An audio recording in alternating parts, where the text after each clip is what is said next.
आज जो एसआईआर से जो कार्य चल रहा है, एसआईआर का सेकेंड फेज चल रहा है, जहां पे नए वोटों को बनाने की बात हो रही है, तो एक बड़ा आश्चर्यजनक चीज मेरे अपने विधानसभा क्षेत्र असमोली में आई है। जैसे कि हमारे राष्ट्रीय अध्यक्ष जी अखिलेश यादव जी निरंतर इस बात पर जोर देते हुए निर्वाचन आयोग के समक्ष वो साक्ष्य उपलब्ध करा रहे हैं, जिसमें फॉर्म नंबर 7 जो है, जो वोट कटवाने की प्रक्रिया के तहत दिया जाता है, उसमें प्रिंटेड फॉर्म्सों को बीएलओ को जबरदस्ती प्रशासन के लोगों के द्वारा देकर पहुंचाया जा रहा है और उन पर दबाव डाला जा रहा है कि आप उन वोटों को कटवाने के लिए, क्योंकि 7 नंबर है, मेरे हाथ में ये फॉर्म्स भी हैं जो प्रिंटेड फॉर्म्स हैं, और इन प्रिंटेड फॉर्म्स पे जो है ये कई गांव की सूची है मेरे पास, और इसमें विशेष तौर से एक वर्ग विशेष के लोगों के वोटों को काटने की बात की जा रही है। इनमें जो है मैं बताना चाहूंगी कि इस एसआईआर के तहत भारतीय जनता पार्टी जिस तरीके से एक काम कर रही है कि जिसका वोट चाहे तो वो बन जाए, जिसका वोट चाहे तो वो कटवा ले, और कहीं ना कहीं ये भारतीय जनता पार्टी के जैसे मुखिया ने भी कहा कि पूरे उत्तर प्रदेश में 4 करोड़ के करीबन वोट कट गए, तो कहीं ना कहीं ये महसूस कर रहे हैं कि जो एसआईआर इन्होंने अपने फायदे के लिए किया और एसआईआर के फर्स्ट फेज में ये अपने आप में कहीं ना कहीं विफल हुए, तो अब ये एसआईआर के सेकंड फेज में फॉर्म नंबर 7 के फर्जीवाड़े के तहत ये वोटों को कटवाने की प्रक्रिया, खास तौर से विशेष तौर से मुस्लिम समुदाय के लोगों के वोट कटवाने की बात, यादव वोटों को कटवाने की बात हमारी विधानसभा असमोली के अंतर्गत की जा रही है। और ये बताना चाहूंगी यहाँ पर, ये प्रक्रिया कल शाम से शुरू की जा रही है, जिसको लेकर मैं आज जिलाधिकारी महोदय जी संभल के पास आकर इस विषय पर वार्ता भी करना चाह रही थी, और वो अभी है नहीं, लेकिन मैं इस बात को उनके समक्ष भी रखूंगी कि आखिर ये तहसील स्तर पर इन फॉर्मों को किस नियत के तहत लोगों को, बीएलओ को भेजने का काम किया जा रहा है। आज मुजफ्फरपुर में जब हमारे विधानसभा अध्यक्ष थे, वहां पर भी एक सरकारी गाड़ी आई और ये फॉर्मों को लेकर 7 फॉर्म जो है लाके बीएलओ को देने का काम किया, और वहां मेरे विधानसभा अध्यक्ष ताहिरुल्लाह खां की उनसे बहस भी हुई, मेरी भी बात उनसे हुई, और मैंने उनसे पूछा कि जब आप एसआईआर के तहत आपने एक डेथ का, एक अनकलेक्टेबल डाटा का,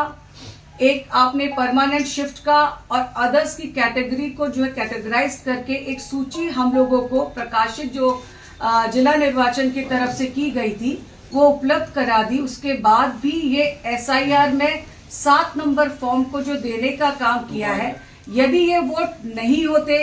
यदि ये वोट कहीं पर भी जीवित नहीं होते, तो मैं समझती कि हाँ ये कार्य ठीक है,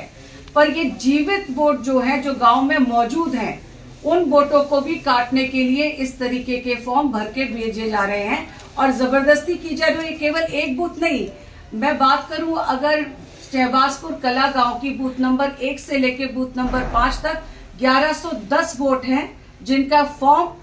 7 नंबर भर कर आया है। बात करें अगर हम ये इसी तरीके से, मैंने अपने पत्र में भी लिखकर भी दिया है, बूथ नंबर इसके अलावा 293, 94, 95 मूसापुर, यहाँ पे 612 वोट, और धुरेटा जो है यहाँ पे लगभग 350 वोटों को जो है मेरे पास, साथ में धुरेटा के भी लोग मौजूद हैं, और वहां पे किसी 2 व्यक्ति विशेष के द्वारा ये कहा जा रहा है कि ये साइन जो है उनके, और जब उनको लाया गया सामने तो उन्होंने अपने आप में स्वीकार किया, ना तो वो उनके दस्तखत है, ना उनके द्वारा कोई शिकायत की गई है, तो ये फिर फर्जीवाड़ा क्यों किया जा रहा है, किसके इशारे पे चल रहा है। मेरा प्रश्न ये भी है, इसी तरीके से लहरा कमंगर के बूथ नंबर 346 पे 290 वोट जो हैं वो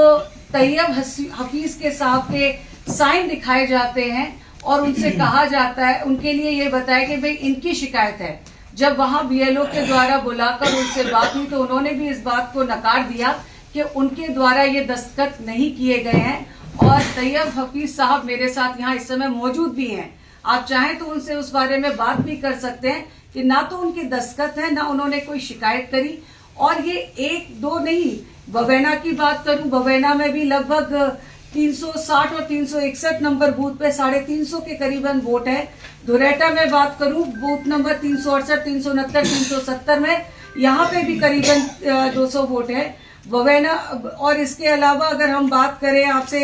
बूथ नंबर जो है शेरपुर की मिलक 303 बूथ नंबर पे 108 ऐसे फॉर्म दिए गए हैं जो प्रिंटेड है। मिलक पंसुखा में जो है 252 बूथ पर 107 फॉर्म दिए गए हैं। घनसूरपुर में जो है वहां पे 302 फॉर्म बांटे गए हैं बूथ नंबर 64, 65, 66 पे। नेहरौली पे जो है बूथ नंबर 250 पे 168 फॉर्म, 251 पे 210 फॉर्म बांटे गए हैं। हाजीपुर में 60 फॉर्म बांटे गए। घुमावली में 450 फॉर्म बांटे गए। बवेना में भी इसी तरीके से। एचोड़ा कंबो में बूथ नंबर पे वहां पे 353, एक बूथ पे 100, एक बूथ पे 204, एक बूथ पे 29 फॉर्म दिए गए। और सभी से मेरी बात हुई है वहां बीएलओ से, उनका कहना है कि तहसील से लेखपाल जो है उनको लगाया गया है, बीआरसी सेंटर से सुपरवाइजरों को लेके लगाया गया है जो कि ये फॉर्म उन लोगों को उपलब्ध करो। और उनमें से बीएलओ को बहुत सौ को ये भी नहीं पता कि आखिर इनके साथ करना क्या है। तो ये साफ कहीं ना कहीं इंगित करता है कि इनके पारदर्शिता के साथ और निष्पक्षता से चुनाव कराने का आगे कहीं कोई मंशा नहीं है। इसका संज्ञान यहाँ पे मैं चाहूंगी, निवेदन करूंगी कि जिलाधिकारी महोदय भी लें और जो लोग इस तरीके के कार्य कर रहे हैं, क्योंकि मुझे बताया गया तहसीलदार साहब के द्वारा भी ये कहा गया संभल के ये फॉर्मों का वितरण किया गया, तो ऐसे जो भी लोग इसमें संबंधित लोग हैं उनके खिलाफ कार्रवाई होनी चाहिए, क्योंकि ये कहीं ना कहीं निर्वाचन की प्रक्रिया को पारदर्शिता से न होने की आशंका है। और हम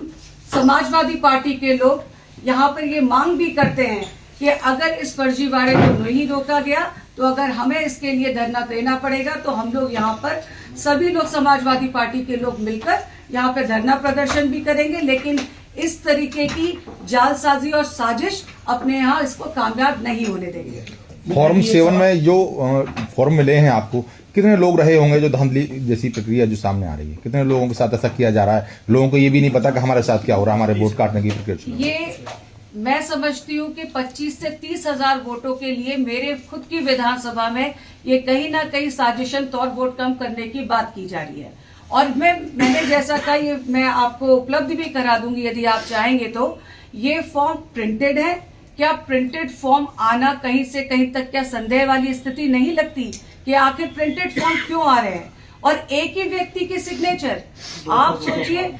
जहां 200 फॉर्म के ऊपर अगर एक ही व्यक्ति के हस्ताक्षर होंगे तो क्या शिकायतकर्ता केवल एक पार्टी या एक ही आदमी हो सकता है? शिकायतकर्ता तो और भी होने चाहिए। और फिर जब आपका वो व्यक्ति जीवित है, आपका वो व्यक्ति उसी गांव का निवासी है, उसमें रह रहा है, तो उसका वोट क्यों काटा जाए, उसको उसके वोट से वंचित क्यों किया जाए? और ये क्या कहीं उनके मौलिक अधिकारों का हनन नहीं होगा? अगर इस तरह की प्रक्रिया चल रही है, फार्म नंबर 7 जो है जिसकी जो शिकायत करता है, तो वो शिकायत करता डायरेक्ट शिकायत कर रहा है या फिर किसी सरकारी मुस्लिम के माध्यम से शिकायत हो रही है? इसमें क्या कहना है आपका? अधिकतर ये संज्ञान में आया है कि ये फॉर्म तहसील के द्वारा दिए गए हैं। तो तहसील पर से ये फॉर्म जब अगर लेखपालों के द्वारा वितरित किए जा रहे हैं या बीआरसी सेंटर पर बने हुए सुपरवाइजरों के तहत ये फॉर्म्स बीएलओ तक उपलब्ध हो रहे हैं, तो ये कहीं ना कहीं ये भी लगता है कि क्या इसमें तहसील के लोग भी सम्मिलित हैं?